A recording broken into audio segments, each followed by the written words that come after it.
అందరికీ నమస్తే. Welcome to our channel. Right now Telangana state Jangaon జిల్లా పాలకుర్తి మండలం వల్మిడి గ్రామంలో ఉన్నాం. ఇక్కడ స్వయంగా వెలిసిన రాములవారి గుడిని చూడడానికి అయితే వచ్చినాం. సో పాత ఆలయంతో పాటు కొత్త ఆలయం కూడా ఉంది. అంతా కూడా మనం ఈరోజు ఫుల్ వీడియో, డ్రోన్ వీడియో కూడా చేయడం జరిగింది. అలాగే విజువల్స్ అయితే చాలా వండర్గా వచ్చినాయి. స్కిప్ చేయకుండా స్టార్టింగ్ నుండి ఎండింగ్ వరకు అయితే చూడండి. హిస్టరీ అయితే చాలా ఉంటుంది. త్రేతాయుగంలో స్వయంభుగా వెలిసిన రాములవారి ఆలయం ఎత్తైన గుట్ట పైన ఉంది. అంతా కూడా చాలా బాగుంటుంది. ఏ విధంగా ఉంది, ఎలా ఉంది, కంప్లీట్గా చూసిన తర్వాత ఒక చిన్న కామెంట్లో మీకు నచ్చిన కామెంట్ అయితే చేయండి. మరి మీ ప్రాంతంలో మరి ఇలాంటి మంచి మంచి టెంపుల్స్ కానీ మిస్టరీ ప్లేసెస్ ఏమైనా ఉంటే కామెంట్ చేస్తే మేము అక్కడికి వచ్చేసి కవర్ చేస్తాం. ఇక లేట్ చేయకుండా మీరు కూడా చూసి ఎలా అనిపించిందో కామెంట్ చేయండి. హరి ఓం శుక్లాం వరదరం విష్ణుం శశివర్ణం చతుర్భుజం ప్రసన్నవదనం ధ్యాయే సర్వవిఘ్నోపశాంతయే ఆపదామహోర్తారం దాతారం సర్వసంపదాం లోకాభిరామం శ్రీరామం భూయో భూయో నమామ్యహం. శ్రీరామ రామ రామేతి రమే రామే మనోరమే సహస్రనామ తత్తుల్యం రామనామవరాయణే. శ్రీరామ రామ రామేతి రమే రామే మనోరమే సహస్రనామ తత్తుల్యం రామనామవరాయణే. ఆపదామహర్తారం దాతారం సర్వసంపదాం లోకాభిరామం శ్రీరామం భూయో భూయో నమామ్యహం. నా పేరు చక్రవర్తుల కళ్యాణ సుందరాచార్యులు. సీతారామచంద్ర స్వామి దేవస్థాన ప్రధాన అర్చకుని. జనగామ జిల్లా పాలకుర్తి మండలం వల్మిడి గ్రామంలో వేంచేసి ఉన్న స్వయంభూ ఆలయం. ఈ ఆలయం చాలా కాలం నాటిది, కాకతీయుల కాలం నాటిది.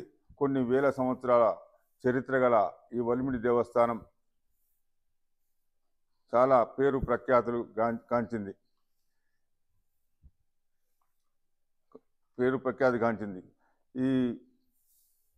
ఈ అసలు పేరు వాల్మీకాపురం. రాను రాను అది వల్మిడిగా ప్రసిద్ధికెక్కింది. ఈ వల్మిడి ఆలయంలో లవకుశుల జన్మస్థలం.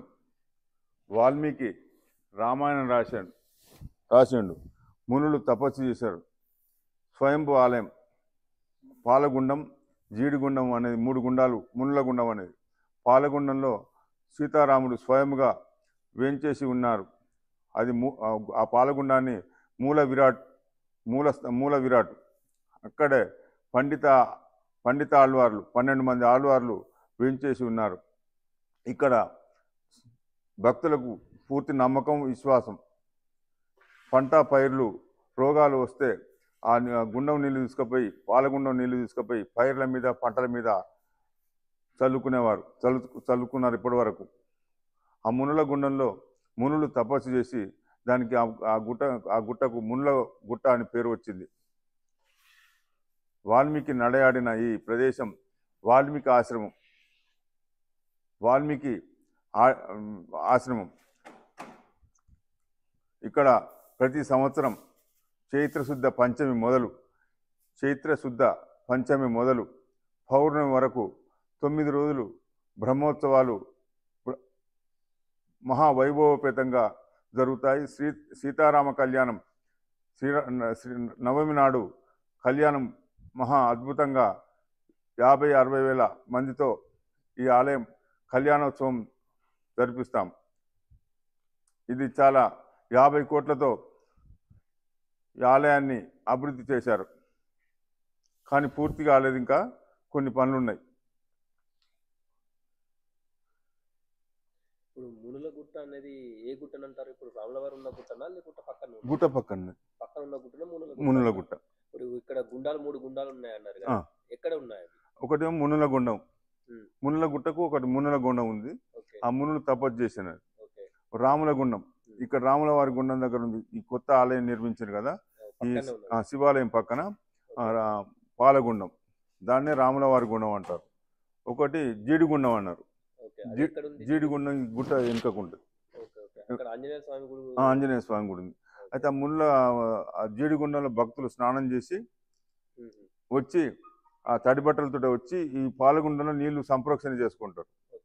ఆ ముళ్ళగుండ వెనుకనే భక్తాంజనేయ స్వామి చాలా పవర్ఫుల్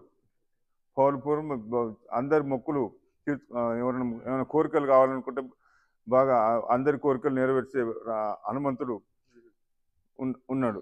చందనాలు వేస్తారు గుట్ట కింద లొద్ది హనుమాన్లు అంటారు. అలాగే ఇప్పుడు పాత ఆలయం ఉన్నది కదా, ఇప్పుడు స్వయంగా వెలిసిన రాముల వారి ఇరువైపులా ఎవరెవరు దేవుళ్ళు ఉన్నారు?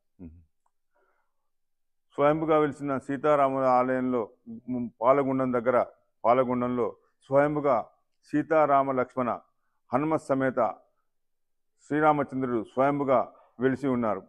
దాని ముందు పండిత ఆళ్వార్లు అంటే 12 మంది ఆళ్వార్లు ఉన్నారు. దాని పక్కనే హనుమంతుడు ఉన్నాడు. హనుమంతుడు పోతే ఇది గరత్మంతుడు ఉన్నారు. విష్ణుమూర్తి కూడా ఉన్నాడు. విష్ణుమూర్తి లక్ష్మి ఉన్నది, లక్ష్మీదేవి. అలాగే ఇప్పుడు 12 మంది అల్వార్లు అంటున్నారు కదా, అసలు అల్వార్లు అంటే ఎవరు? ఆళ్వార్లు అంటే రామభక్తులు, రామునికి సంబంధించిన వాళ్ళు రామభక్తులు, వాళ్ళనే పండిత ఆళ్వార్లు. ఈ 3 గుండాలలో ఎప్పటికీ నీళ్లు ఉంటాయా? అవును. ఈ పాలగుండంలో మంచి ఎండాకాలమైన ఏప్రిల్ మేలో కూడా నీళ్లు ఉంటాయి. జీడిగుండం అంటే కొంత వర్షాకాలం టైంలో ఉంటుంది. వర్షాలు పడితే మాత్రం ఉంటాయి. ముళ్ళగుండం కొద్దిగా ఉంటాయి, ఎప్పటికి ఉంటాయి. ఇప్పటికి ఉన్నది. ఆ గుట్టకి వెళ్ళొచ్చు, సపరేట్ దారి ఉంది దానికి. ముళ్ళగుండంలో కూడా ఉంటాయి, పాలగుండంలో స్వయంభూగా ఉన్నాయి కాబట్టి ఎప్పటికి ఎండాకాలంలో కూడా ఉంటాయి, ఏప్రిల్ మేలలో కూడా ఉంటాయి.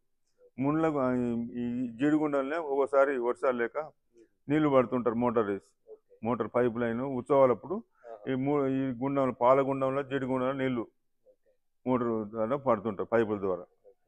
ఫ్రెండ్స్ చూస్తున్నారు కదా, మునులగుట్ట పైన ఈ గోల మునులు ఉన్నారని చెప్పేసి చెప్పడం జరిగింది. ఈ మునులగుట్ట మీద మునులు ఉన్న ప్రదేశానికి అయితే వచ్చినాం. బ్యాక్ సైడ్లో మునీశ్వర్లు కూడా గో లోపల ఉన్నట్లయితే మనకు అనిపిస్తుంది. సో దగ్గరికి వెళ్ళి అయితే చూద్దాం.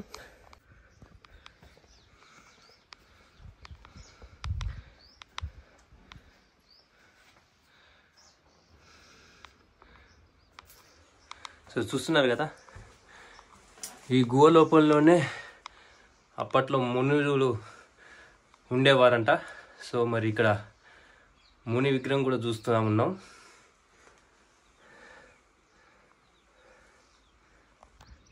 మనకు ఆ రేకుల చెట్టు కనిపిస్తుంది కదా, ఇప్పుడు మనం చూసిన మునుల గుహ. మునులు నివసించిన గుహ నుంచి కొంచెం పైకి వచ్చినట్లయితే ఇక్కడ మునుల యొక్క గుండం ఉంటుంది. ఇందులో అయితే వాటర్ అయితే ఉంది.